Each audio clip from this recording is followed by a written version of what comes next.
అక్షిత, ఏం మాట్లాడుతున్నావు? నిజమే మాట్లాడుతున్నాను ఆంటీ. పాలిటిక్స్ లో మీకు ఎంట్రీ లేదు, ఎవడు మీకు సీట్ ఇవ్వట్లేదు. ఇదంతా డ్రామా.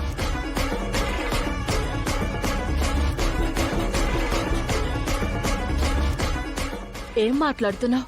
ఇదంతా డ్రామానా? అవునా ఆంటీ, ఇదంతా ఆ పల్లవి ఆడిన డ్రామా. చందు ఉషకి పెళ్లి చేయడం కోసం మీ నోటితోనే వాళ్ళిద్దరికి పెళ్లి చేయించాలి అని మీతోనే పెళ్లి చేయించింది. అలా చేయించడం కోసం మిమ్మల్ని పాలిటిక్స్ అనే గేమ్ లో ఇరికించి పెద్ద బకరాని చేసింది. ఏమంటున్నావు? నేను అనడం ఏంటి? చూడండి, ఉషా అనే అమ్మాయిని మీ మరిది మోసం చేశాడని తెలుసుకున్నావు. దాంతో వాళ్ళిద్దరికి పెళ్లి చేయాలి కాబట్టి, వాళ్ళిద్దరికి పెళ్ళంటే మీ అత్తగారు ఒప్పుకోరు కాబట్టి ఉషా చందు బయట కలిసేలాగా నువ్వు ఏర్పాటు చేశావు. ఆ వీడియో తీసుకొచ్చి స్టేజ్ మీద మాట్లాడుతున్నప్పుడు అందరి ముందు చూపించేలాగా నువ్వే చేయించావు. అక్కడ మీ అత్తగారిని ఫోర్స్ చేసి ఈ పెళ్లి చేయమని, లేదంటే జనంలో బ్యాడ్ అయిపోతామని నాతో ఫోర్స్ చేయించావు. అసలు అనవసరంగా మీ అత్తగారి టికెట్ అనౌన్స్ చేశాను, కానీ నీకు ఎమ్మెల్యే టికెట్ ఇచ్చుంటే బాగుండేదనిపించింది. నేను మొదటి నుంచి చెప్తూనే ఉన్నాను ఆంటీ, అదేదో ప్లే చేస్తుంది, ఎమ్మెల్యే ఎమ్మెల్యే అంటూ మిమ్మల్ని మోసం చేస్తుంది అని చెప్తే మీరు విన్నారా? మీ ఎదుగుదల నాకేదో నచ్చలేదు, అందుకే అలా చెప్తున్నట్టుగా నన్నే తిట్టారు. పల్లవిని నెత్తి మీద పెట్టుకున్నారు, పక్కన పెట్టుకున్నారు. ఇప్పుడు చూసారా ఏమైందో? అంటే ఆ పార్టీ లీడర్ రావడం, నాకు ఎమ్మెల్యేగా టికెట్ ఇస్తాననడం, ఇంకా ఏంటంటే వీడియో చూసిన తర్వాత కూడా మీకు అర్థం కావట్లేదా? అపోజిషన్ లీడర్ ని కూడా తనతో కలుపుకుని మీతో డ్రామా ఆడింది. పల్లవి, ఎంత పని చేశావే! ఆ పని మనిషికిచ్చి పెళ్లి చేసి నా కొడుకు జీవితాన్ని నాశనం చేసేసావా? దానికోసం నన్నెంత బకరాన్ని చేస్తావా? అసలు వాళ్ళిద్దరికి పెళ్లి చేయాల్సిన అవసరం పల్లవికి ఏమొచ్చింది? అదెందుకు ఇలా చేసింది? మీకు తెలియాల్సిన విషయం ఇంకొకటి ఉంది. ఫోరంలో ఆ ఉషిని ప్రేమించి మోసం చేసి పారిపోయినవాడు ఎవడో కాదు, మన చందునే.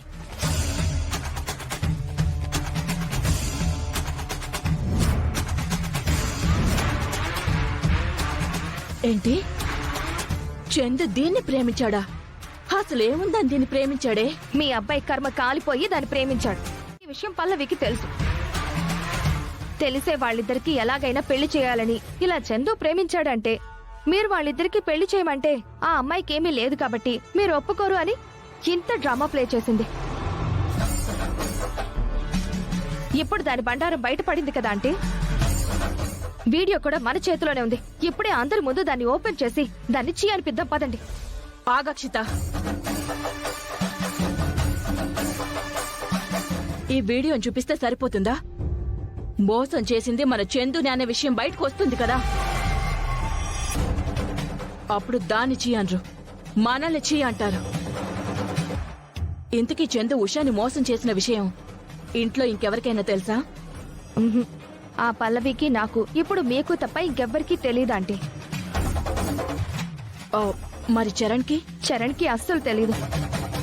తెలిస్తే ఇప్పటి వరకునా ఇంత డ్రామా ఆడాల్సిన అవసరమే లేదు. చందుని తీసుకెళ్లి కాళ్ళు కట్టేసైనా ఈ పాటికి పెళ్లి చేసేసేవాడు. చందు ప్రేమించి ఆ అమ్మాయిని మోసం చేశాడు కాబట్టి పెళ్లి చెయ్యాలి అనుకోవడంలో తప్పులేదు. కానీ మిమ్మల్ని ఇంత ఫూల్ని చేయడం మాత్రం ఛీ! ఇంతకంటే అవమానం ఇంకే ఉందాంటీ? చెప్తాను. అది చాలా తెలివిగా ప్లాన్ చేసి వాళ్ళు పెళ్లి చేశాను అనుకుంటుంది. నన్ను చాలా తెలివిగా బకరాన్ చేశానని తెగ ఆనందపడుతుంది. నిజంగా అదొచ్చి ఆ అమ్మాయిని మీ అబ్బాయి ఇలా మోసం చేశాడని చెప్పుంటే ఆలోచించి పెళ్లి చేయడానికి ఒప్పుకునేదాన్నేమో. కానీ అదలా చేయకుండా చాలా తప్పు చేసింది.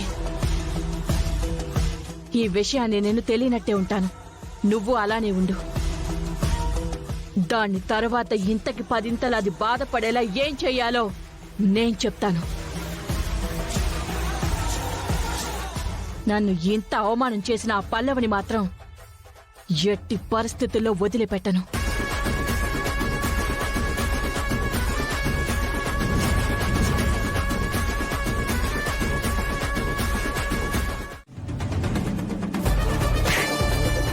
ఏంటమ్మా? నార్మల్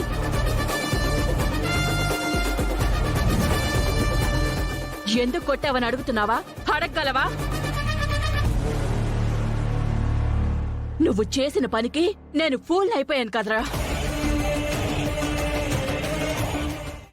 ఫారెన్ లో ఆ ఉషాతో తగలడ్డావన్న విషయం చెప్పుంటే పరిస్థితి ఇంతవరకు వచ్చేదే కాదు. ఆ పల్లవికి అవకాశం చిక్కేదే కాదురా. మమ్మీ నీకు ఈ విషయం నేనే చెప్పాను. ఇప్పుడు పరిస్థితి చేదాటిపోయింది. నీకు ఉషకి పెళ్ళైపోయింది. తర్వాత సత్యనారాయణ స్వామి వ్రతం అంటుంది, శోభనం అంటుంది. అది ఇష్టం వచ్చినట్టు తైతక్కలాడుతుంది. అది చెయ్యాలనుకున్నది చేసేస్తుంది. అయినా ఉషాని పని మనిషిగానే నేను ఒప్పుకోలేనురా. అలాంటిది తనిప్పుడు ఇంటి కోడలు. అదంతా నీ వల్లే, నీ తెలివి తక్కువతనం వల్లే. అసలు ఈ విషయం నాకెందుకు చెప్పలేదురా? హా? ఈ విషయం బయటికి తెలిస్తే నువ్వు అన్నయ్య సీరియస్ అవుతారేమోనని భయపడి నేను చెప్పలేకపోయాను. నా కళ్ళు ఎంత కప్పుకుపోయాయో చూడరా. ఎలక్షన్ అని, ఎమ్మెల్యే అని, పాలిటిక్స్ అని నా కళ్ళకు గంతలు కట్టి నన్ను ఒక మాయలో పడేసి ఆట ఆడించేసింది ఆ పల్లవి.